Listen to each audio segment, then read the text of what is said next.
All right, we are a couple minutes before 6. I want to welcome everyone who's already joined in. We will begin probably right around 6, maybe a minute or two after, just kind of as people are, everyone a couple minutes to kind of filter in. If you have a question or a comment that you want to ask or bring to the panelists or the group, you can use the chat or feel free to raise your hand.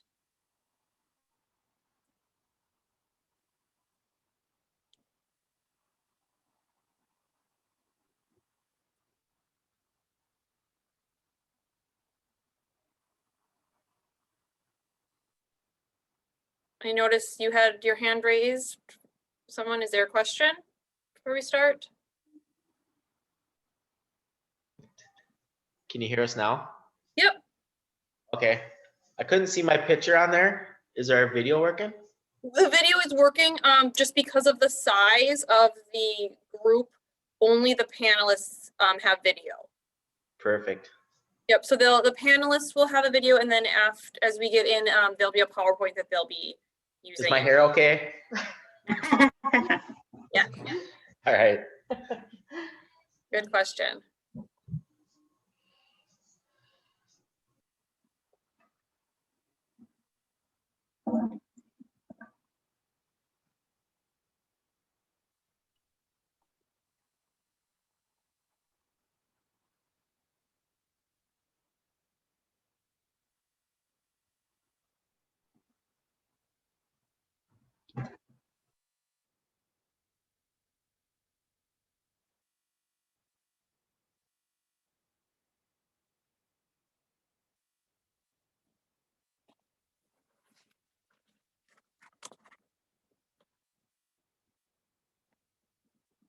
All the panel, or sorry, not all the panels, all the attendees are just muted. We have that on our end. So you don't have to worry about muting yourself, or if people can hear background noises or anything like that. No worries there. But that's a good question. Don't want people to feeling like they have to control that. We've got that on our end, and I can see if you raise your hand for everybody, and we'll be watching for that.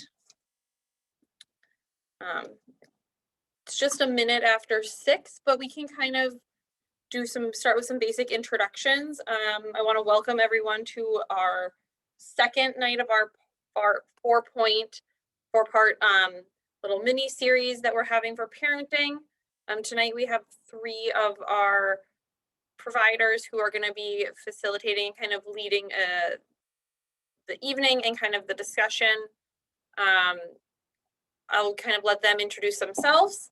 I'll introduce myself to start. I am Allie Bakul. I'm the Director of Outpatient Services for St. Louis County, and have the opportunity to work with the panelists that you guys are going to be talking with, as well as other providers on the child and family team, our adult outpatient providers as well. Like I had mentioned, but for some of you who have come in right now, how it is set up as kind of a webinar. So the only people who have their cameras available are the panelists, as well. Same with the microphone control. Just that way we can eliminate potential background noise, and it makes it kind of work easier without so many individuals for having their cameras on. We'll be showing a PowerPoint tonight. If there's questions at any point or comments that you have, feel free to either use the little raise your hand, or you can enter that into the chat box. I'll be monitoring that throughout and then bringing those questions to the panelists. We are recording, and so this will be available for viewing or kind of use after if people are interested. We have everyone's email and can send that out. I want to turn it over to our panelists to introduce themselves, and then we'll pull up the PowerPoint and can get started. I can go first. Evening, everybody. And can everybody hear me? I just want to make sure. Awesome. I see head nods. So my name is Samantha Arneson. I am a psychotherapist at the Human Development Center. I work on the child and family team. primarily with ages 5 to 18. Let's see, and I've been at HDC about 4.5 years now. And then just a little tidbit. One way that I find that I've been coping during this pandemic is I have been doing a lot of the hobbies I do outside of work. So I like to knit and crochet, and those are kind of the biggest things that help me cope. And then ways I've been resilient is finding physical activity to put into my everyday life, and also attempting to stick to a routine, although working from home can get pretty hard to stick to that routine, but just finding routine in day-to-day life. I can go next. Guys can hear me? Perfect. My name is Marcia Anik, and I work in children's therapeutic services and supports and children's mental health case management. I work primarily with kids. Right now, they're aged 3 to 15. And I work up in the Cloquet Carlton office. Glad everybody could make it tonight. Some of the things that I've been doing to stay resilient during this time is definitely trying to have a schedule and stick to it. And also trying to do walking and reading and finding the things that I can do.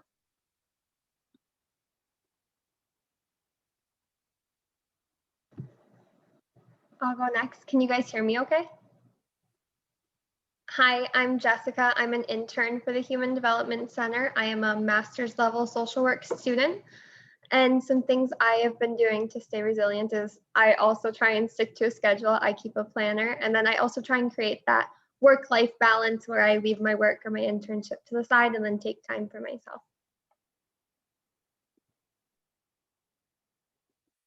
Awesome, thanks. Are you guys ready to just have the slideshow start? Yeah. Okay. Let me pull that up, hold on. Okay.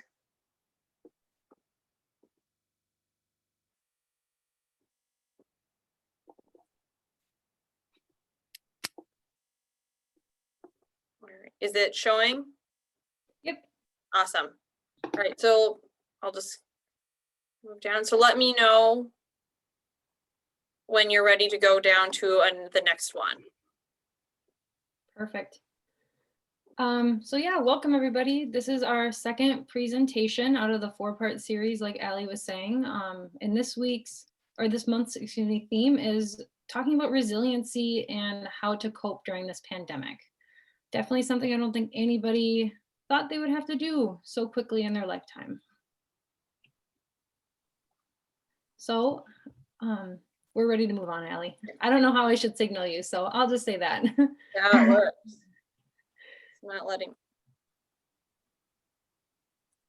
Yep, so we've done introductions. Like I said, my name's Sam, and then I have Marcia and Jessica on the panel as well. So for this evening, we're gonna just kind of follow our outline of what we would like to talk about. So we're gonna start by doing a resiliency test with the group, something you can just do on your own. Take a minute, just kind of see where your resiliency is at. We're also then going to touch on what is resiliency. It can be a new topic for some people, so we want to let everybody get a good definition of what that looks like or what it sounds like. Also with resiliency, the challenges in building that. It's something that doesn't just come naturally. It's something you have to work on and enhance over your lifetime, because it's definitely a skill that not a lot of people have, or some people are working to build. We're gonna show a couple short clips, the first one being on how to be at home video. And I just will let you know now, when we get to that video, there is a swear word at the beginning. So if you would like to mute yourself just for sensitive ears, I'll let you know when we're about to show that. But showing that video to reflect on how being at home has made you become more resilient, or also look at how your resiliency has changed. And then last, this evening, we're going to go over what strategies you need to know to build resiliency. We'll be talking about the skills that we find helpful, and then also demonstrate how to use those skills as well. So moving on to our first activity is a resiliency test. And we are ready to move on, I think.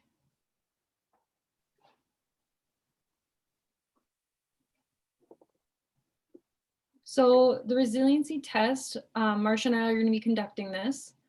So you're going to be given 9 different statements, and you're going to rate yourself on each statement using this following scale. So 1 being the lowest, so you're going to strongly disagree, all the way up to 5 being the strongly agree. And for each statement, just write down the number that you find yourself agreeing with that statement. And then at the end, we're going to add up the total. And then Marcia, do you want to read the next slide of statements, and then I'll take one after that? Absolutely. Perfect. All right. To start the test, after each statement, if you want to rank how you feel your abilities are at this point, obviously nobody's going to share scores or anything like that. So just go with your first instinct. So the first statement is, I am usually optimistic. I see difficulties as temporary and expect to overcome them.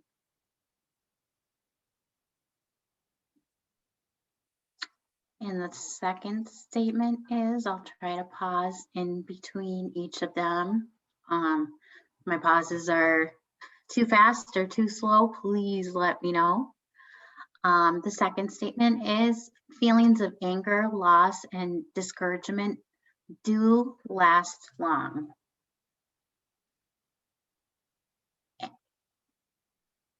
I have to remind myself to pause. And I can tolerate high levels of ambiguity and uncertainty about situations.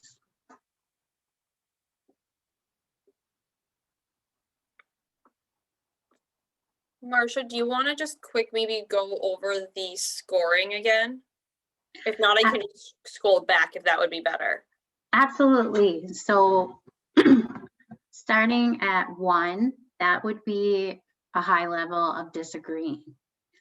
2 would be disagree, 3 is neutral, 4 is agree, and 5 is strongly agree.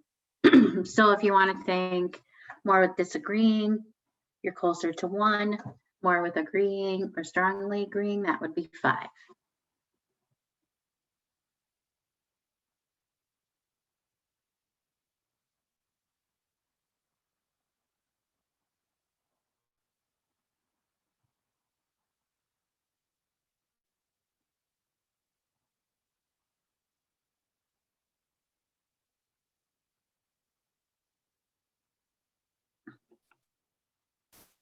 Okay, so the next 3 statements.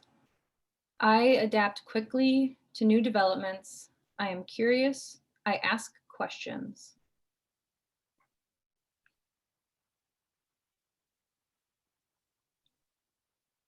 I am playful. I find the humor in rough situations, and I can laugh at myself.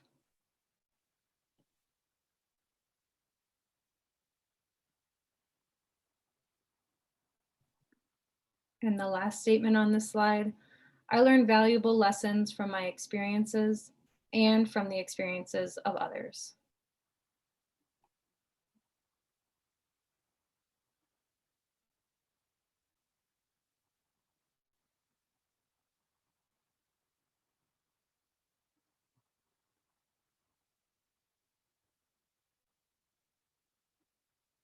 Okay. Next set of questions is, I am good at solving problems. I'm good at making things work well.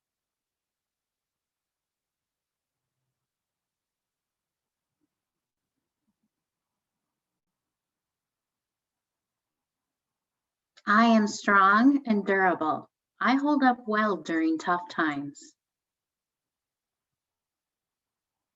And the final question or statement for this slide is, I have converted misfortune into good luck and found benefits in bad experiences.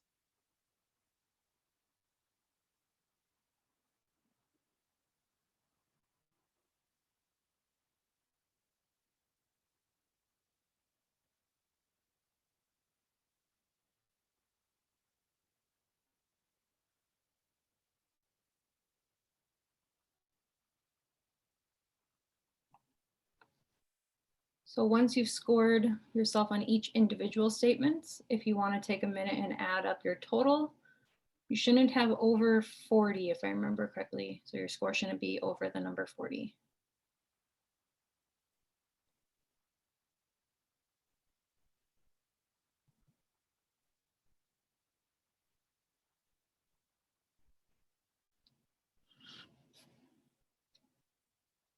So then just looking at your score, you can compare it to the overall scale. So if you had a score less than 20, it's telling you that you just have some low resiliency. So you might have some trouble handling some pressure and some setbacks. Might be hard for you to bounce back from some stressful situations in your life. And noticing that it's not a bad thing. It's just kind of a mindful, open, eye-opener activity just to kind of see where you're at. A 20 to 30 range, you have some resiliency. So you're able to bounce back, but there's definitely some room for improvement. So this is a skill you can really work on, enhance, build up, and see where you can make improvements. The 30 to 35 range, it's adequate. So you might look like you're self-motivated. You recover well from most challenges, but maybe still there's even wiggle room there. And then that 35 to 45 range is that very high resiliency. So you're seeing that you're able to bounce back from these situations and these setbacks, and you can really thrive under pressure. And one question just to reflect is, how have you been resilient during this pandemic? So looking at your score now, how have you been resilient? Just take a minute to think to yourself, have you been on the lower end of things and finding that it's hard to bounce back from these stressors? Or have you been pretty higher up on the scale and finding that you're able to do these things quite well and you are actually thriving in this time? So just take a minute to reflect, and then we will go into our first topic on what exactly resiliency is.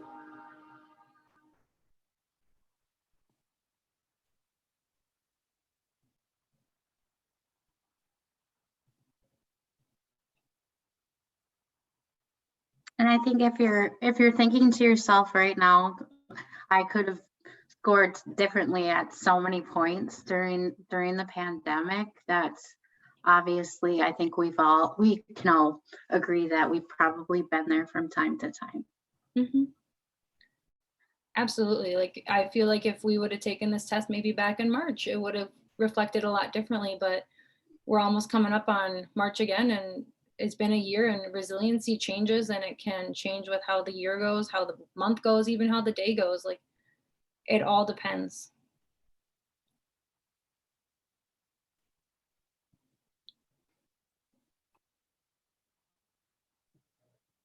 Before we start talking about ways to build your resilience and what resiliency looks like, we want to talk about what are some of those things that can get in the way of building your resilience and what makes resilience difficult. And some of the key ideas we came up with, and there are many more, but these are just to list a couple, is it can be difficult to build resilience if it's hard to separate that work-life balance and to separate the two things and have time for yourself and your space, continued exposure to stressful events, insufficient processing or negative feelings, humiliating experiences, social isolation due to the pandemic, health concerns or lack of connectivity, all kind of related to this pandemic that we're all going through and everyone being kind of separated from each other, lack of role modeling for resilient behavior. So if you haven't seen that positive resilient behavior or someone modeling what that should look like, or have seen or heard of the strategies to build resilience, that can create the difficulties, unhealthy coping strategies, unhealthy support systems, financial concerns or loss of jobs, and experiencing increased responsibilities without adequate support.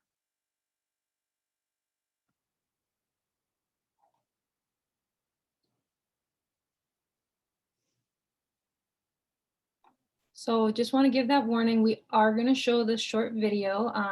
So there's a swear word right at the beginning. So if you have sensitive ears around, just letting you know, you could mute just for like the first 5 seconds. But during this video, we're just going to have you reflect on, like, how has it been staying at home for you? What have you seen in your own resiliency growing this time, or waning or waxing in any ways? And then what have you done to stay positive and have hope for the future?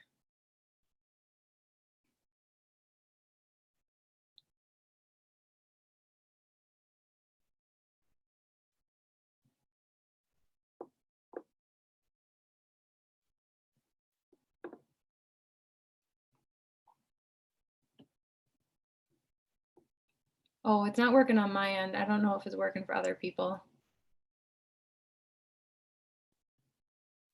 You're not seeing it?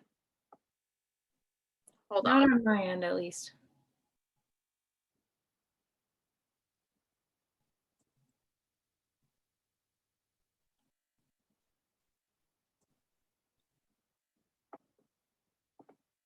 Perfect. Now I can see it. All right. We'll figure it out eventually.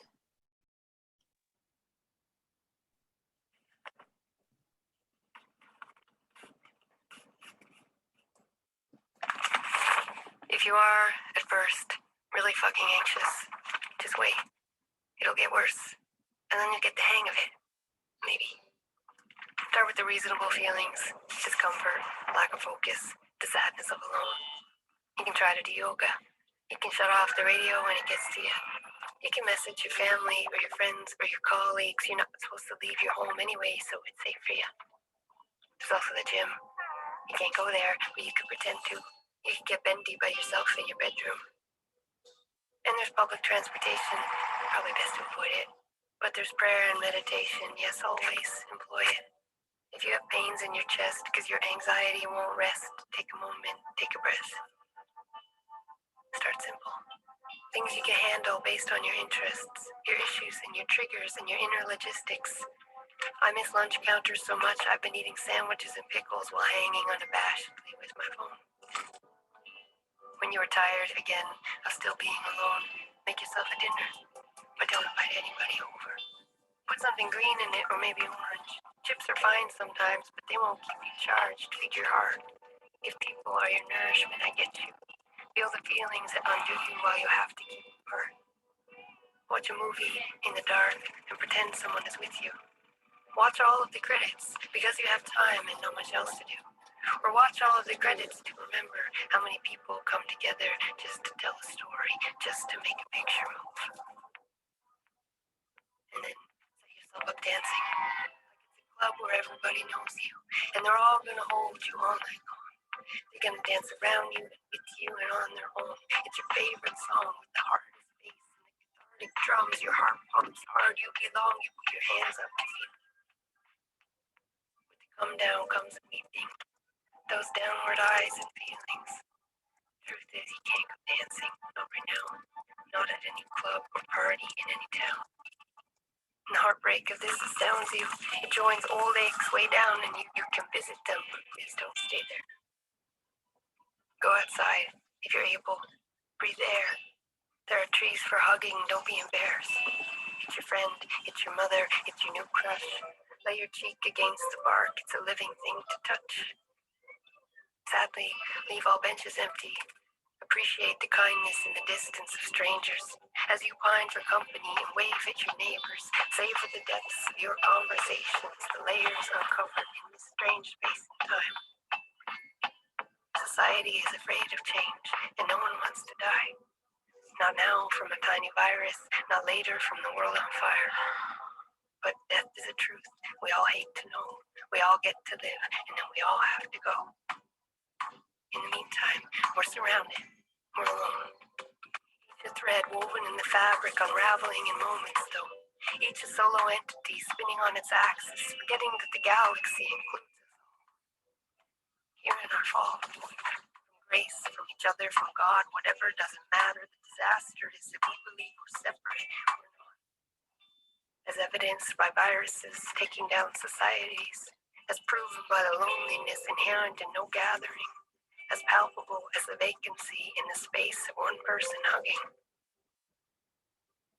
If this disruption undoes you, if the absence of people unravels you, if touch was the tether that held you together, and now that it's severed, you're fragile too. Lean into loneliness and know you're not alone in it. Lean into loneliness like it is holding you, like it is a generous representative of a glaring truth. Oh, we are connected. We forget this, yet we always knew.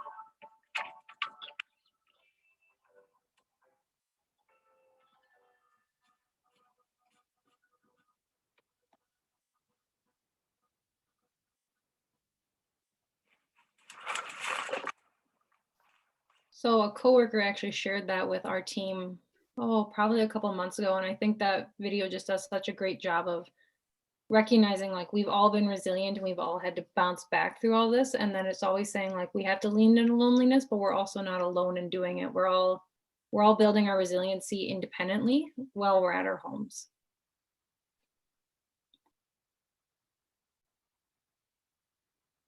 Right. Well, the reason why we're all here is obviously we want to find out a little bit more about resilience, and that's resilience with yourself, and then taking that ability so you can model it and teach your children how to be more resilient. Resiliency is definitely a skill that can be learned, and kids that become and practice more resilient type behaviors in their youth do a lot better with accepting setbacks when they're adults. So resiliency is basically the process of adapting well in the face of adversity, trauma, threats, or significant sources of stress. And obviously, right now, that would be COVID-19. Factors that might make some individuals certain factors will make some individuals more resilient than others, but it's important to remember that resiliency is not a personality trait that only some people possess. So if you're not feeling resilient right now, and like I mentioned before, it does ebb and flow, especially during all this that we've gone through together. It can be learned, and we can also monitor ourselves and kind of do a gut check about how we're being resilient in the moment, or even on any day. And I'm ready for the next one. So what does resilience look like in children? That would be a child's ability to cope with ups and downs and bounce back from challenges experienced during childhood. Examples of that would be moving to a new home, moving to a new school. It can be stress from homework or sports. Right now, a big source of stress for a lot of our kiddos is what does school look like for them right now? Are they doing distance learning, or are they in the school setting? If they're in the school setting, what's going on in the school setting? There's some things that they can do and things that they can't do. For instance, the school that I spend a lot of time at during the week, most of the kids eat their lunch in their classrooms because they're trying to kind of keep everybody in little cohorts and groups to kind of limit any spreading and practice that social distancing. And also they have days where certain days one group is on the blacktop when they go outside for recess, and certain days some kids are on the playground. So those are some things that look differently for kids right now. Building resilience helps children deal with difficult things that are part of everyday life. And like I mentioned before, that is practicing resilience is going to help them deal with challenges that come up in their adult lives.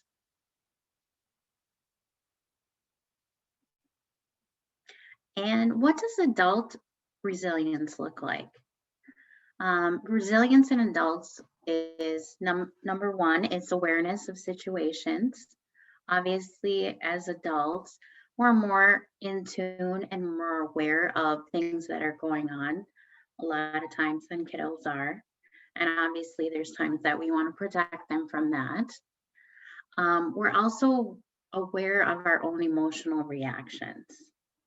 So we can be aware of things that are going to make us emotional. For instance, if you think about, how's lesson planning or teaching going to go tomorrow when I'm trying to teach my kiddo? I can predict that they're gonna get angry when it's time to do math. And I know that's going to frustrate me, but being aware of those things and our emotions can help us change how we react. And also adults are a lot more aware of other people's emotional reactions. When kids, a lot of times emotional reactions are, they let you know right away how they're feeling. Other times when we're working with people or people around us, adults are just more aware of how people are feeling, and they can kind of pick up on the vibe in the room or how others are feeling around them. But basically, adult resilience is broken up into 4 major sections. The first section is relationships. And what that means is those of us that have mutual, long-lasting relationships and deep bonds with people find ourselves being more resilient. That's because we have people that we can reach out to and talk to when we're going through a hard time.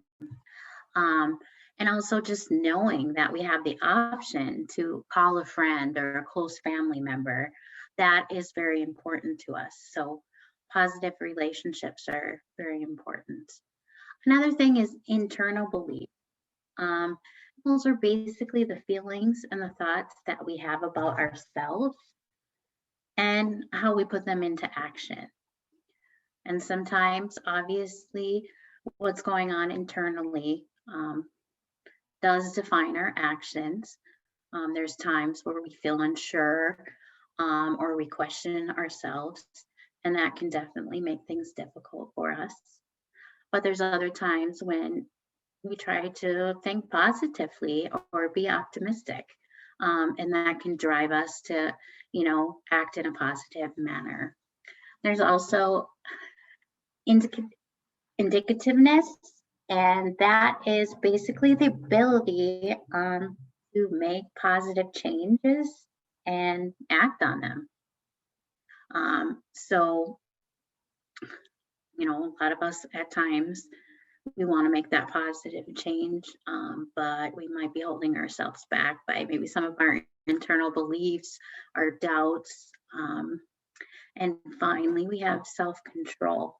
And what self-control is the ability to recognize the full range of emotions that people can feel and being able to express them in a way that society finds appropriate. So self-control definitely during the pandemic can really ebb and flow. And there's times when maybe we've all had the moment where we just want to scream or bury your face in a pillow, and that can ebb and flow. But obviously that is the 4th and final factor of adult resilience.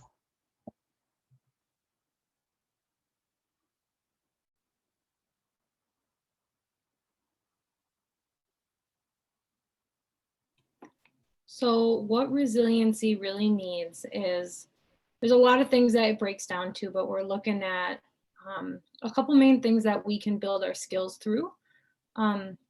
First being, resilience needs, as an individual, you need to have a positive view of your oneself and your own ability. So reminding yourself that you're only human and you can only do so much, and being proud of your abilities. I think sometimes we want to do everything under the sun. We want to be able to be like a super mom or a super dad, or just like a superhero if you aren't a parent, but it's unattainable for us, and it can lead us to just more devastating ends and feel like we can't be resilient and can't attain our goals. So it's really important to look at yourself with a positive sense and know that what you can do, you can be proud of. Next, I think myself, Marcia, Jessica, we all talked on, like, this is one of the biggest things that we've been doing to stay resilient, is like making the plans and having achievable goals, especially just through simple routines. It's so important to remember during this time, like, we could all get off a routine. We could just say work and personal life, they don't really balance each other out, but that's what really builds resiliency, is if we're looking at how we can balance our days. So we're not saying like, I'm just going to work all day and then go home and veg out. It's finding that healthy way to give yourself a time to take a break or to cope, or just having an achievable plan in your day. If you're saying, I'm going to work 12 hours out of your day and you work 11 because you're like, I'm just tired, I can't do that last hour, that's okay.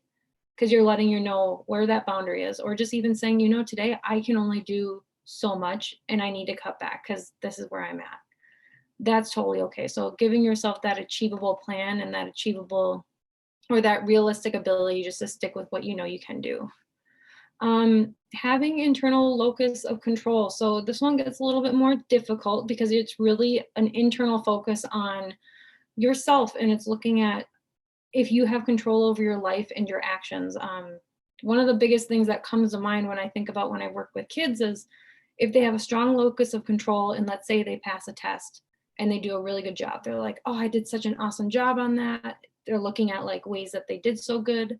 Or if they fail the test and they have a strong internal locus of control, they're looking at it from the like, well, what can I do better? What maybe did I struggle with?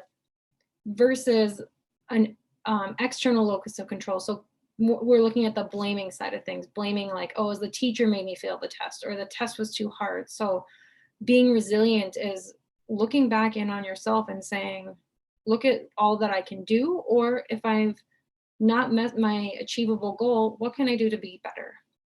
And it's not a negative to look in on yourself because it just builds the ultimate skill of can you reflect and can you move forward from in this like cycle of growth. Good communication skills definitely is something that resiliency needs. Making sure you have the ability to speak your mind and set boundaries, knowing what you can and cannot do. Like if you're saying, I'm going to make achievable plans for yourself, giving yourself that positive communication you need.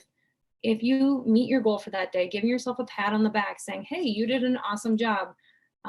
You got all your notes done for the day, or you played with your kids for 30 minutes. Or if you're a kiddo yourself, like I did all my homework today, giving yourself that positive communication and using it to set boundaries and establish those communication skills with others. Another thing that resiliency needs is that proper mindset of who you are. I know I talk about it a lot in therapy, but the human mind likes to go negative first, and it takes a long time to get to that positive, like, you know, I'm a great person, I have good abilities in myself. So practicing challenging those negative thoughts is key, because it's looking at yourself rather than from, I'm a victim of all these bad things happening to me, but I'm a fighter. I can do this. I can overcome these challenges. Look at how far I've come. And letting yourself just know, like, you know, I've come so far and I still have a long way to go, but you can do it. And having that good mindset that you're able to achieve anything you want to do. And last, like Marcia was saying, especially for kiddos and adults, is having a high emotional intelligence and the skills to manage those emotions. With adults, it's so hard having that self-control sometimes, especially when you're just drained and you're feeling that you don't want to go on, but it's good to understand where your emotions come from and then identify how to handle them through healthy coping skills, taking breaks when needed, changing your negative mindset to more positive. Using all of those skills are really, really key to ensuring that you're building resiliency and giving it what it needs. Okay, so I think we're going into skills. Yeah, so the second half of our presentation is looking at strategies for building resiliency. So we're going to break it down a little bit just to talk about what these strategies look like, how to build them, giving you some tools that you can bring home, and hopefully helps build some resiliency on everybody's free time. So first and foremost, going back to even what I'd said before with having a positive mindset of who you are, these skills look like modeling self-compassion. So a couple of things when it comes down to modeling self-compassion is treating and caring for yourself as if you were your friend. So if you had, like if I had a friend named Bob and I was like, you know, Bob, you've been really hard on yourself lately, like give yourself a break, treating yourself the way you would treat Bob, because, you know, you deserve a break too. And just because you treat your friends a certain way doesn't mean you need to treat yourself any different. You deserve the same self-compassion and the same ability to say, hey, I need these breaks. Another skill to build self-compassion is using releasing statements. So like I said, humans, we tend to think negatively first. That's just kind of our anxiety talking, and we like to think that the bad things are going to happen, plow through them and just get through it. But sometimes we just need to remember that there are positive things we can remind ourselves of first. So negative statements that sometimes can pop into people's heads, it's like, I'm a horrible person. Like, let's say something bad happens at your work, and the first thought is, I'm a horrible person. Rather than using that, you can switch your statement to release and have self-compassion for yourself of like, I'm allowed to feel upset about this. You're not a horrible person. You're allowed to feel upset about the situation that's going on.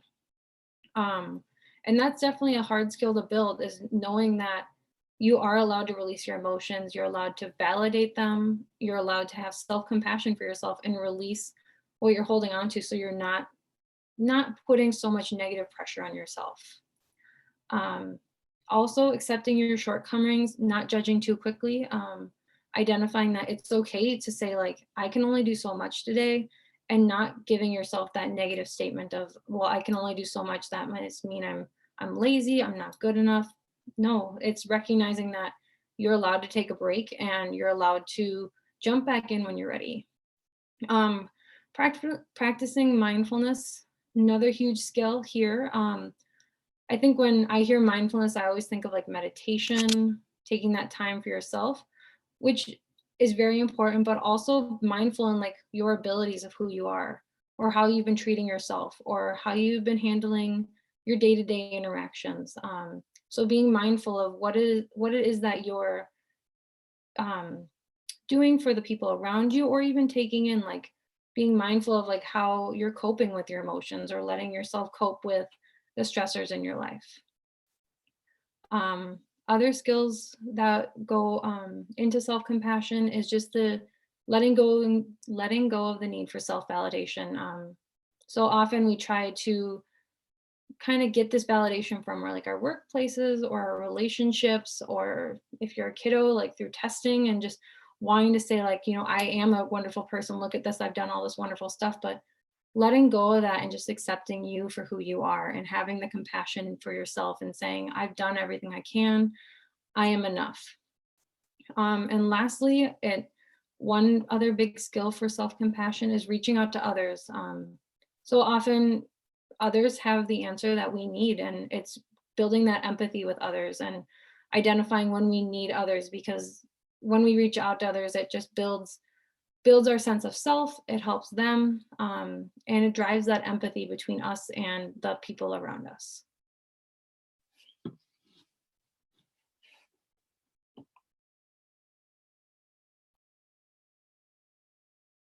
Hey, Marcia, you're muted right now.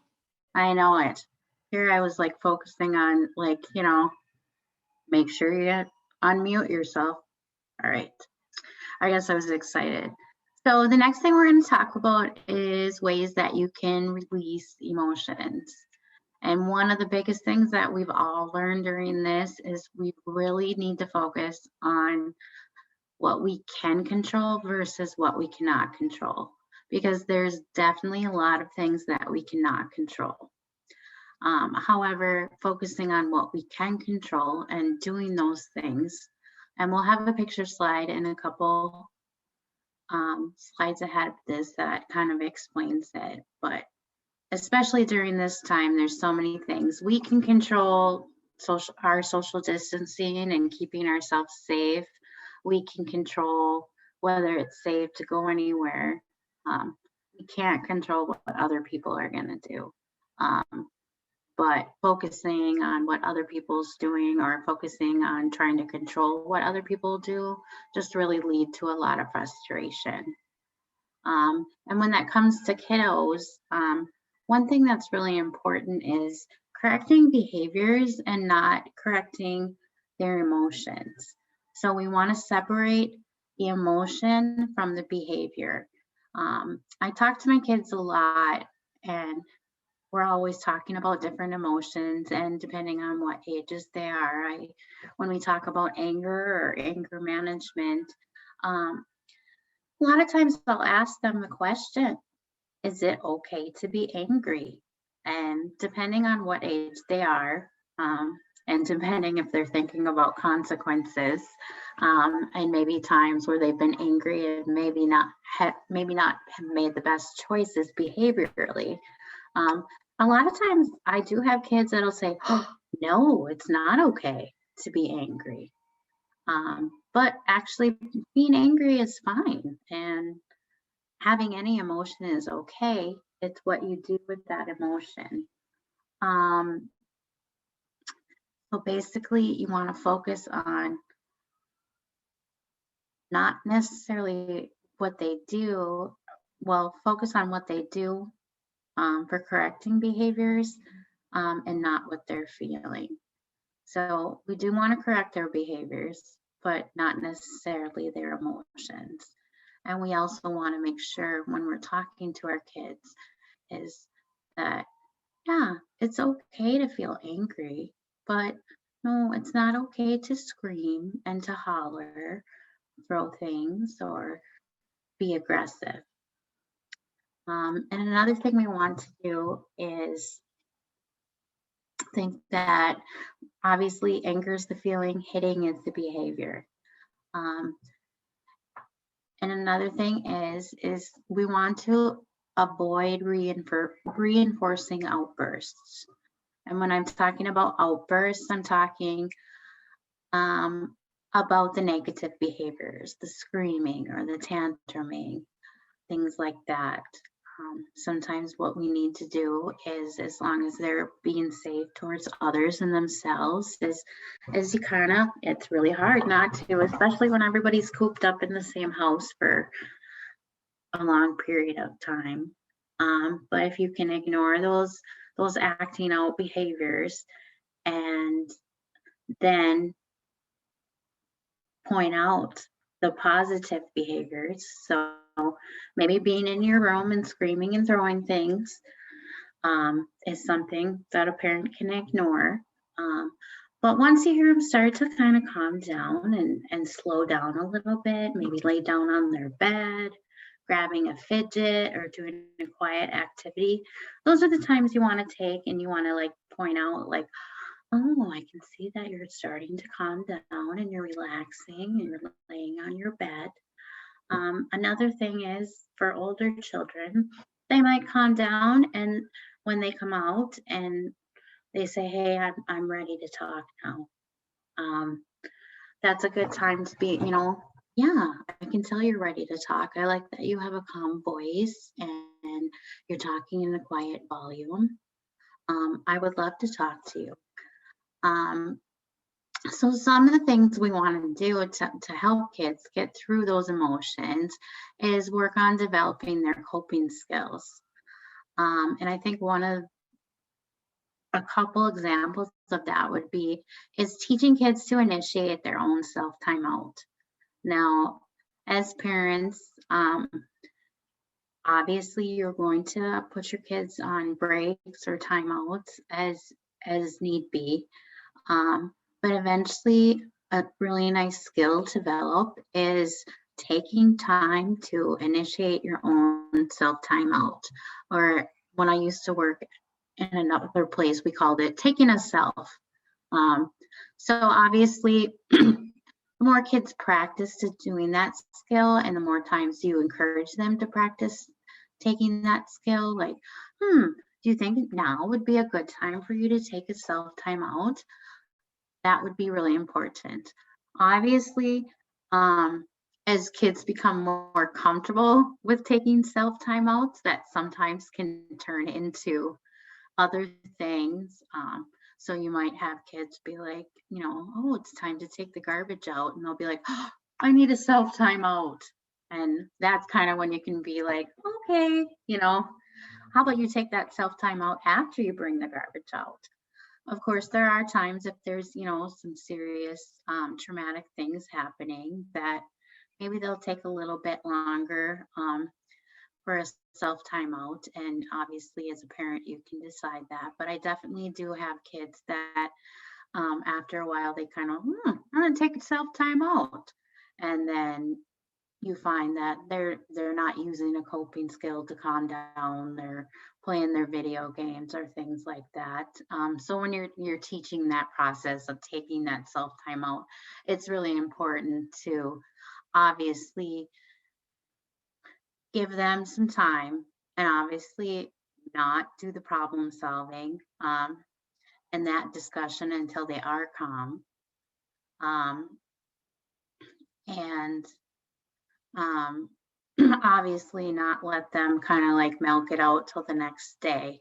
So it is something you know you need to calm down, and then you need to problem solve and talk about it, whether that involves apologies, maybe behaviors that aren't safe or not appropriate.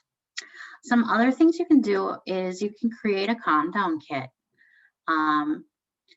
And in that calm down kit can be anything that you think it would help your child calm down. A lot of times we'll put fidgets in there, fidget spinners, things they can squeeze, a little tiny notebook and some crayons or a book.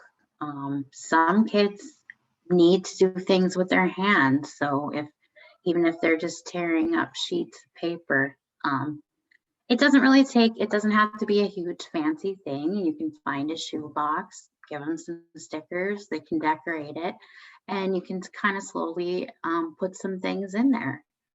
Obviously, using that calm down kit, it would be important for them to be safe with it.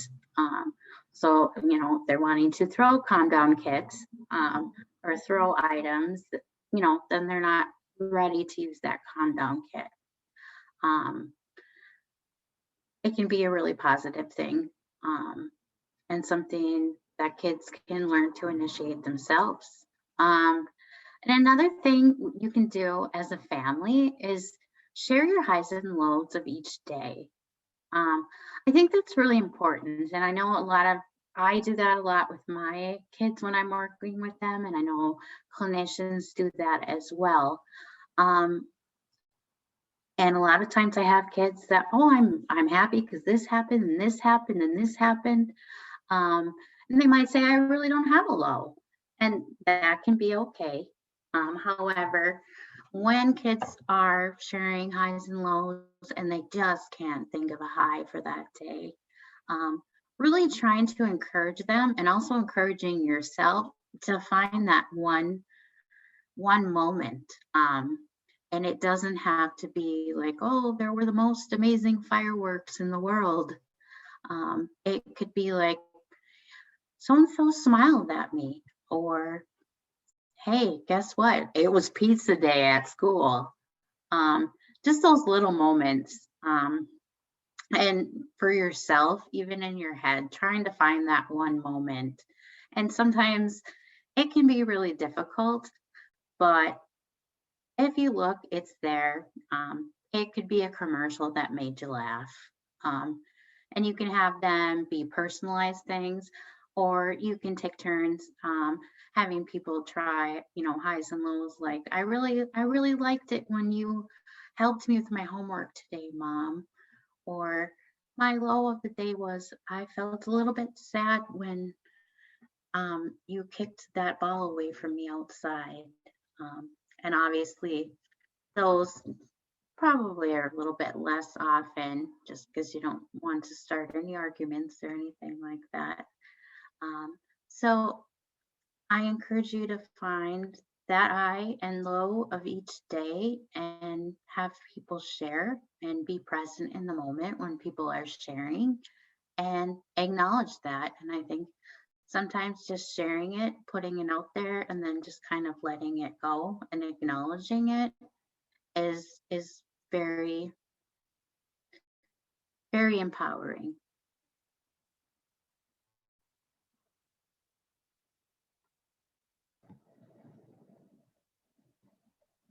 So next, I just wanted to talk about some of the ways that we can remain calm and some of the strategies that you can do to keep that calmness around you.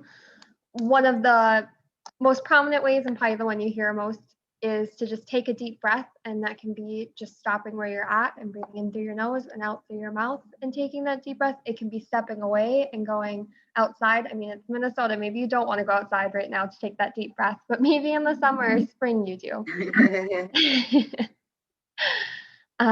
Another way to remain calm is to admit when you are experiencing these emotions, just to show that it is real. We do all feel these different emotions. So kiddos can see that even though we are the adults, we feel these things too. And that can be empowering for them to see the adult in their life, to model these emotions happening and see how you handle them. Another way to remain calm is to challenge your thoughts. So if you have the thought of, do I need to be upset right now? Or do I need to be overwhelmed with work right now? Challenging what that thought is and why you're feeling it and why it is valid, or maybe it's not valid, and then thinking to yourself why it is or isn't. Visualize yourself calm. So taking that minute to find yourself in your calm space. Maybe you have a happy place that you like to go away to just for a minute. Maybe it's nice white sandy beaches and warm weather. Maybe it's a walk to your favorite dog park or your favorite place. And just visualizing yourself being calm and taking that minute to change your focus and re-empower yourself in the situation that you are in. And then utilizing coping strategies. So whether that's taking that break, talking to one of your close friends, maybe you have that person that you turn to that you can always talk to, about your situation, your friend, your spouse, whomever that may be for you. It can be indulging in those hobbies that you like to do, just finding that time to take for yourself. Another coping strategy, and this is one I teach my kiddos all the time, is a 5, 4, 3, 2, 1 coping skill, which is just you name 5 things you can see right now, 4 things you can touch, 3 things you can hear, 2 things you can smell, and 1 thing you can taste. And it's just honing in on those 5 senses and really grounding yourself in where am I right now, what am I feeling, and what's going on.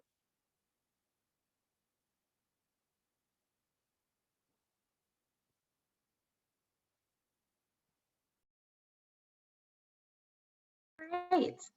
The next thing you can do is be realistic and be honest.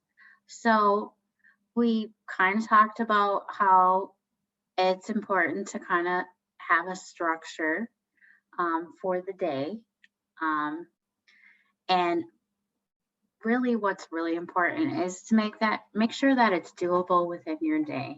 I think especially with parents out there, you guys are wearing so many different hats right now.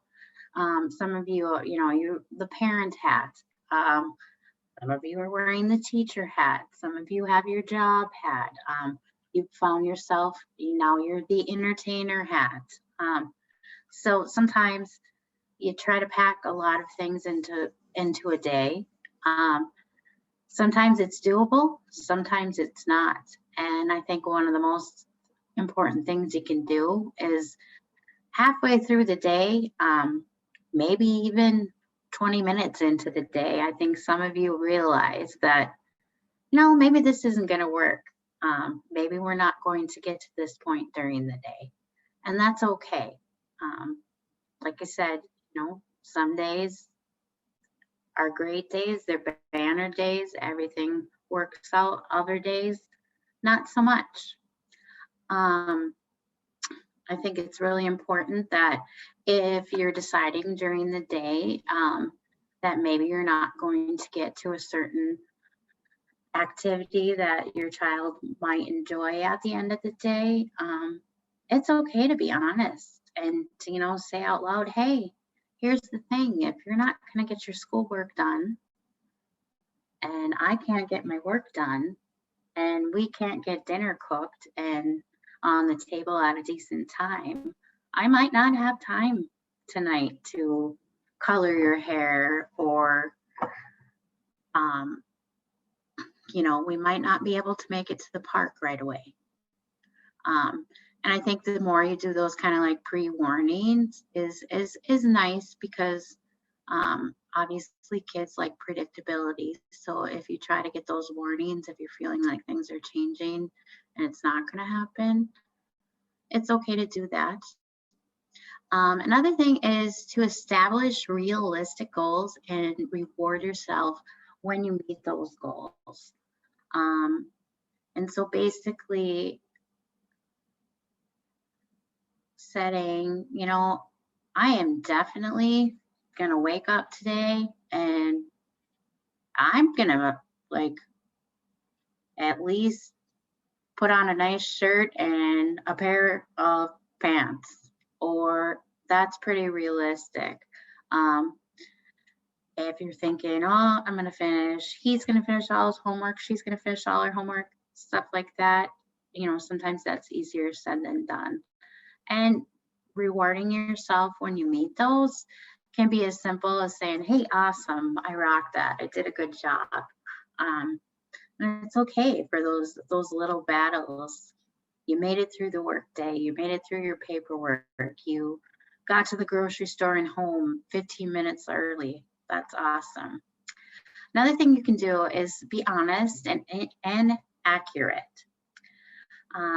Making sure that you correct any misinformation and stay up to date on facts. And I think that's really important during this whole COVID experience, especially with younger kids and even teenagers. I think a lot of us as adults have found us stuff like time where like I'm turning on CNN to like see what's going on. And if sometimes when I'm listening to it, I'm realizing, hey, this is working me up. This is making me nervous. And I'm not even sure if this is really what's going on, or this is just, you know, Anderson Cooper's opinion, you know, he's awesome.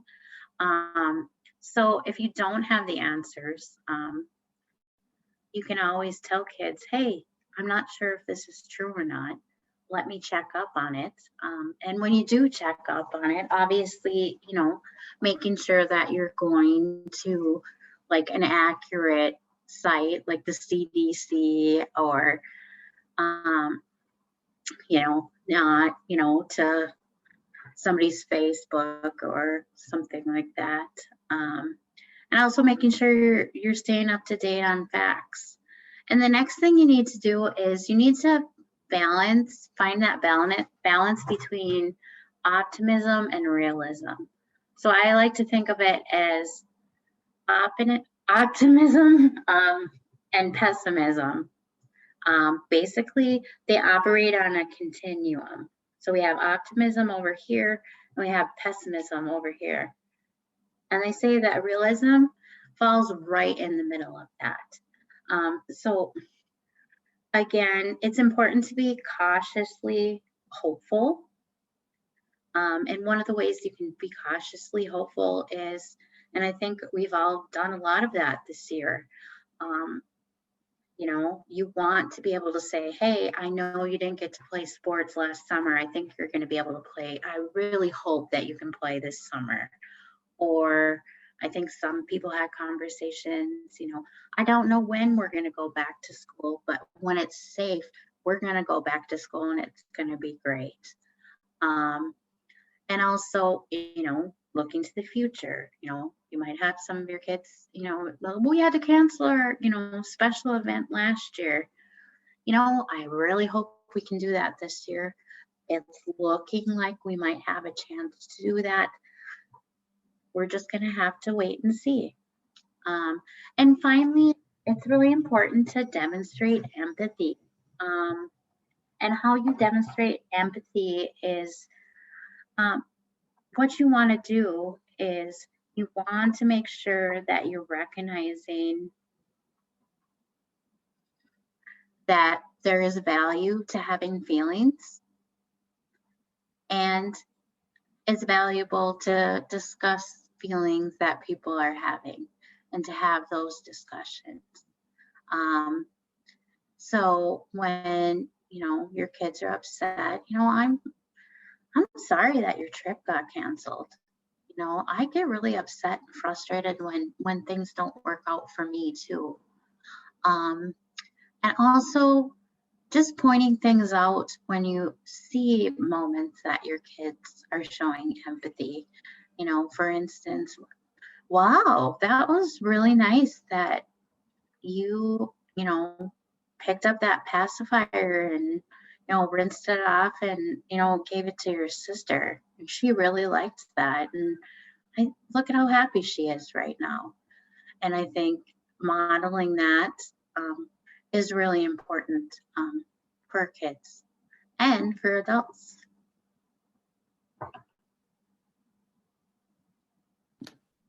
So another big skill that we can go over is just learning to let things go.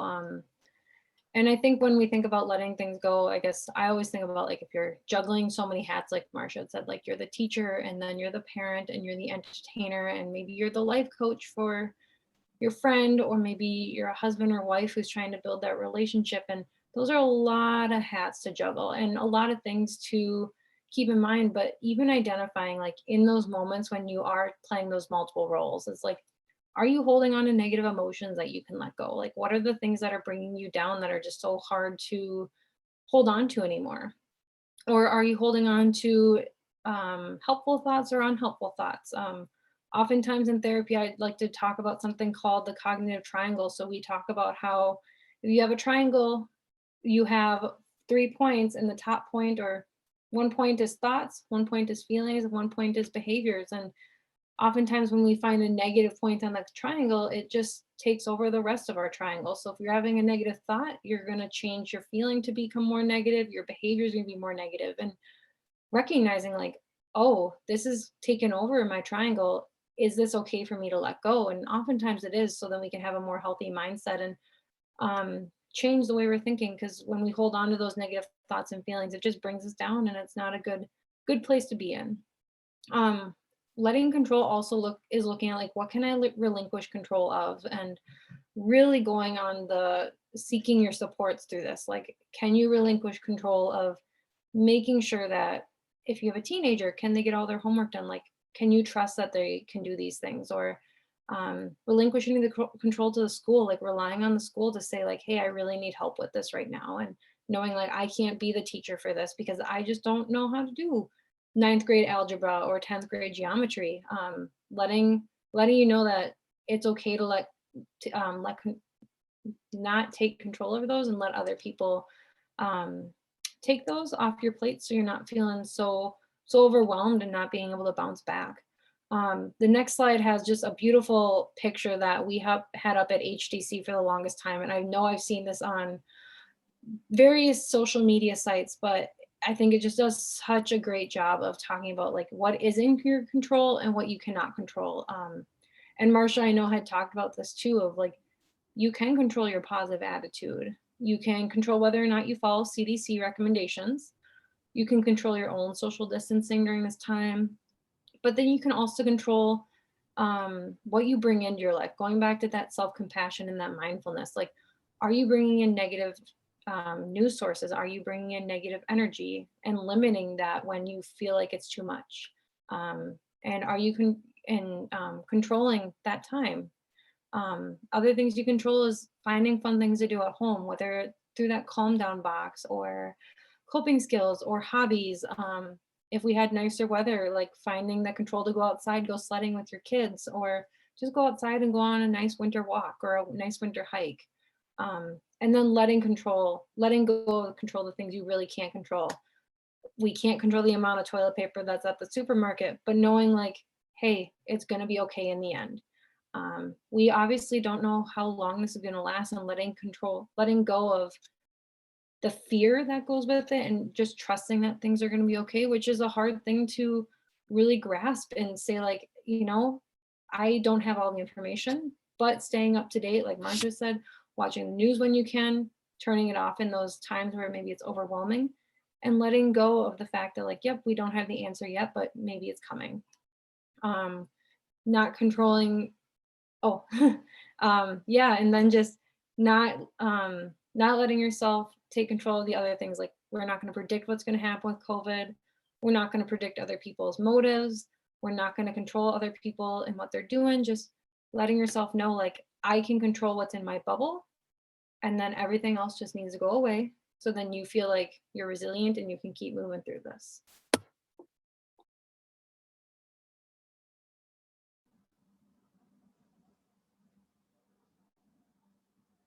And I think I don't know if maybe it might be on the next slide, but there was a little video with this. Ah, there it is.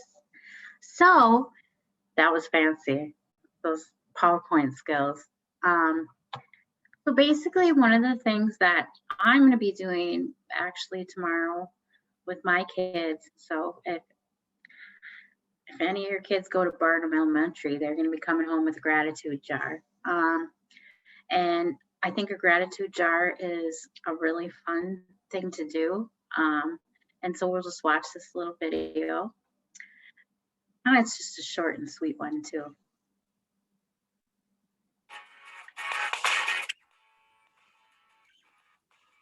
Hey everyone, it's Lucas from 3 Part Life, and for today's Try It Tuesday challenge, I'll be encouraging you to keep a gratitude jar. A gratitude jar is a tool you can use to self-reflect on and celebrate the positive moments you experience each day. It works in a few easy steps. First, gather the following materials: a jar, some scraps of paper, and something to write with.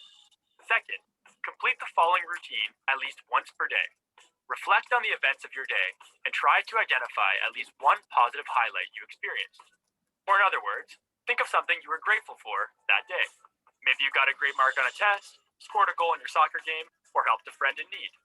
Write each of these highlights on one of the scraps of paper and fold it in half. Place it in the jar and continue on with your day. Do this every day for a whole month and make a routine of putting at least one highlight in your jar daily. Try to reflect on your highlights at the same time each day, like in the morning, after school, or before bed, and you'll start to feel the positive effects of daily self-reflection. Finally, at the end of each month, year, or another time that you've decided on, take out all of the highlights from your gratitude jar and read them as you reflect on all the positive experiences you've had. So what are you grateful for? My Try It Tuesday challenge is for you to start using a gratitude jar in order to see how you feel after making a routine of daily self-reflection. Please like this video, subscribe, and have a great day. And I just like to say, if there's like lots of different ways you can work it, and you can involve the whole family. You can just as easily call a gratitude jar a warm fuzzy jar, and people can write down little things that are positive for members of the family and share it with each other. It can be a daily thing, it can be a weekly thing, it can be a monthly thing, where you're also kind of like doing warm fuzzies and acknowledging the little things that people do for you that make your day. And I think, it's a positive thing to kind of share warm fuzzies or gratitude with others. And it's definitely a very positive thing to give gratitude to others. So it works both ways in a positive way.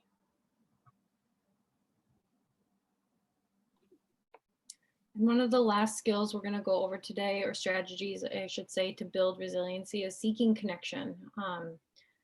And this is definitely one that's just, I think, been the hardest thing to do for many people with the social distancing, not being able to reach out to others just through physical contact. It can be so hard to reach out and find that connection.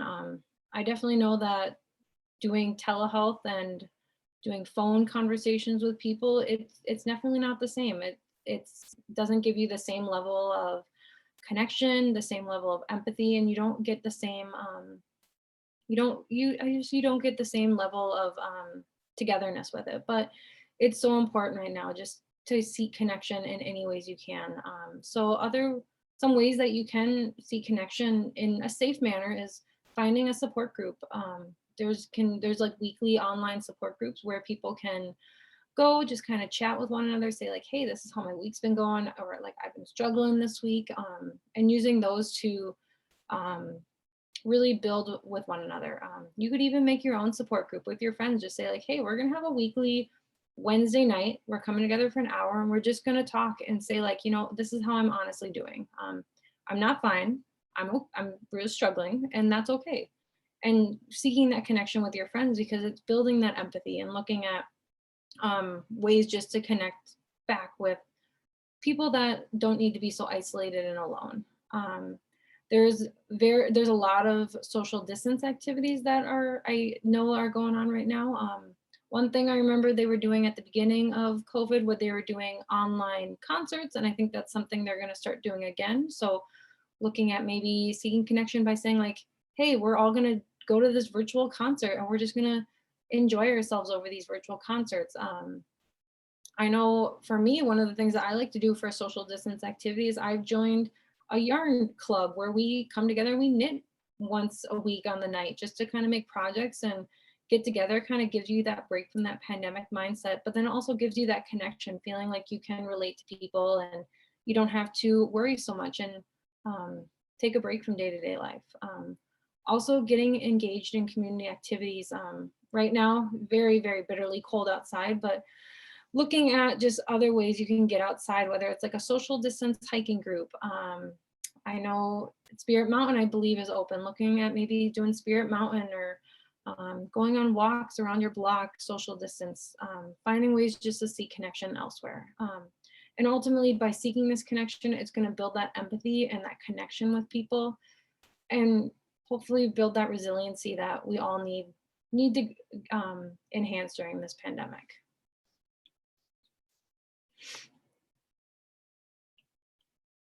So I know there was a couple questions I think that popped up during the presentation, but any other questions from any of our listeners this evening?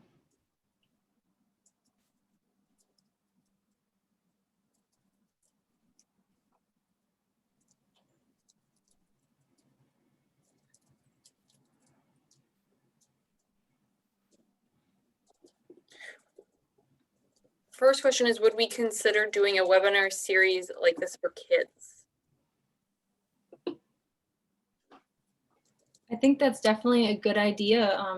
I think for adults, we have different skill sets and we have a different mindset, but it wouldn't be a bad idea to do something for kids to help build that resiliency and teach them like what resiliency is. I think a little kid mind can look so much different than an adult mind.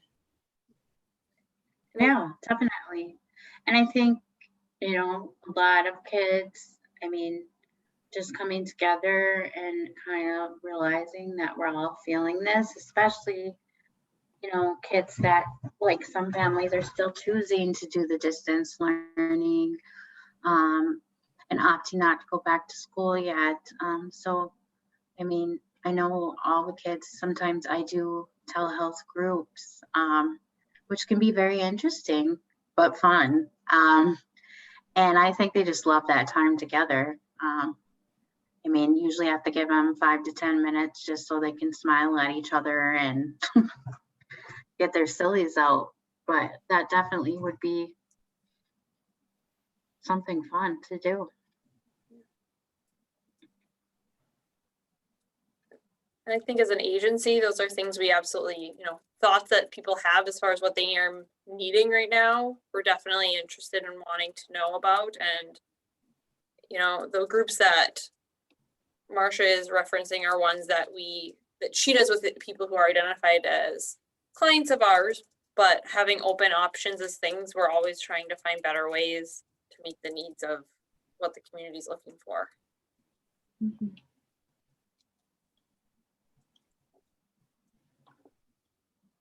I'm going to jump in too quick. I'm Jamie Mallory, the director in Carleton County and Lake County.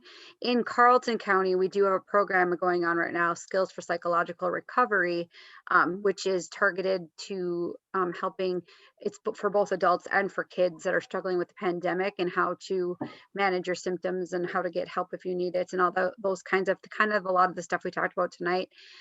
For that group, you do not have to be an HDC client. All you have to do is reach out to the our main, you could the main office, or it could be the Cloquet office, to get and all you have to do is ask and say you're interested, and then one of the people that are running it will get a hold of you. We're doing individual and groups, and right now I know we're doing we've got 2 separate groups of children that happen twice a week, not twice, like one of the groups a week for the kids. And then they're also doing individual with adults right now too. So that's another option.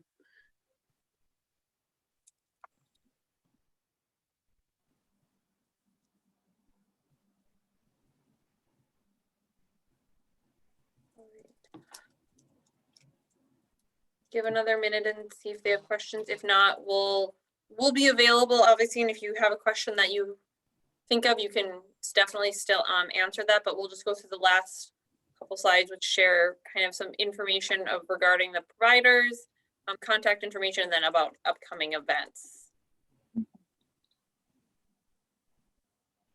Or first resources. Oh, first. Any type of certificate for this series? No. Not for participation in it, as it's just kind of a community open forum type. We don't have any specific certifications for that.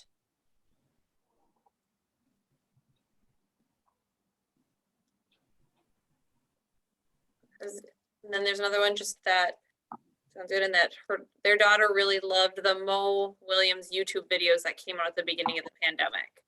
So some resources for everyone to check out if that's not something you've seen. Thanks for sharing that. We're always looking for more resources to share with kids. Absolutely. Yep. So a couple resources we came up for everyone. One website we found that seemed to be really helpful was the Center for Resilient Children. And they actually had this really helpful survey, which actually is very comprehensive, really breaking down your resiliency and looking at just how your resiliency is across different domains. And I believe it was the 4 domains that Marcia had covered for adults. But then also a book, just like building your balance and like how to be resilient. And there's hundreds of resources. I feel like when you Google like how to build resiliency, you can come up with all these different like Psychology Today articles or just Google searches. But there's a lot of resources out there. And it's just finding the ones that work for you. I think Brene Brown has even done a couple of things on how to be resilient and how to overcome tough times. But those are a couple that we found to be the most helpful. And then contact information for HDC. You're always welcome to call our office at that 218-728-4491 or visit our website. There's a lot of helpful resources on there, and we talk about the programs we have, the clientele we're able to work with, as well as the services we offer, and then all of our contact information. And I'll say the contact us at HDC email is a great one if it's a general or you're not really sure where to start. That it gets monitored on definitely a daily basis, and they'll direct that question to whom it needs to get to if you're not sure where to go. Otherwise, the provider's information is listed there as well.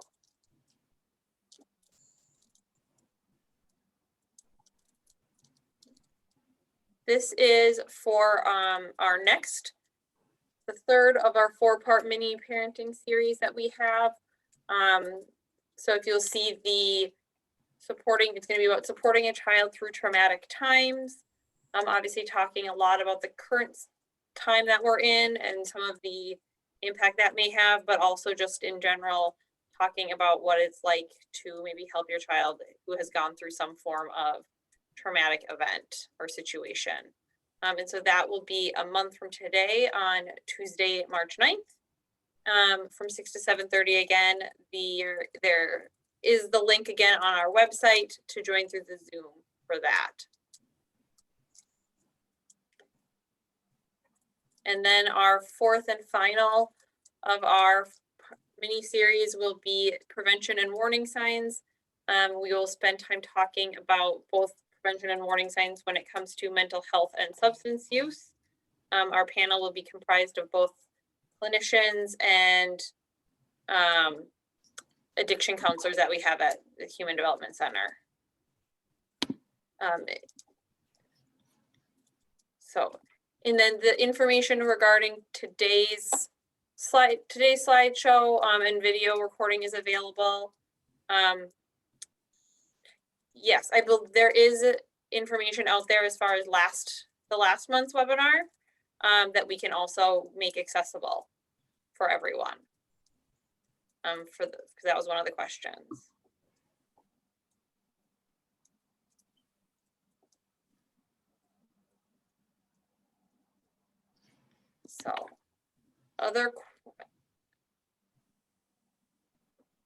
So there's one question about looking at kind of attendance. If there are questions regarding attendance at this, there is information as far as who attended. What I would recommend doing just for is to reach out through the contact us. And then we can get in touch as far as how to go about looking at attendance for participation in those pieces. If those are issues or questions that people had, whether it's attendance with this question or certificates, if you're looking for certain information to be potentially passed along.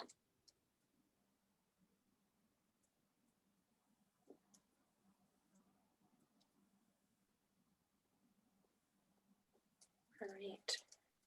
Any final questions or thoughts from the panelists? One thing I guess that comes in my mind is this is a hard thing to do. Resiliency is hard to build, and it's important just to keep working on it every day. Definitely. Everybody, thanks for joining tonight. Thank you very much, and we'll get this information out and have a good evening. Yeah. Take care, everyone. Stay warm, bundle up. Bye. Bye.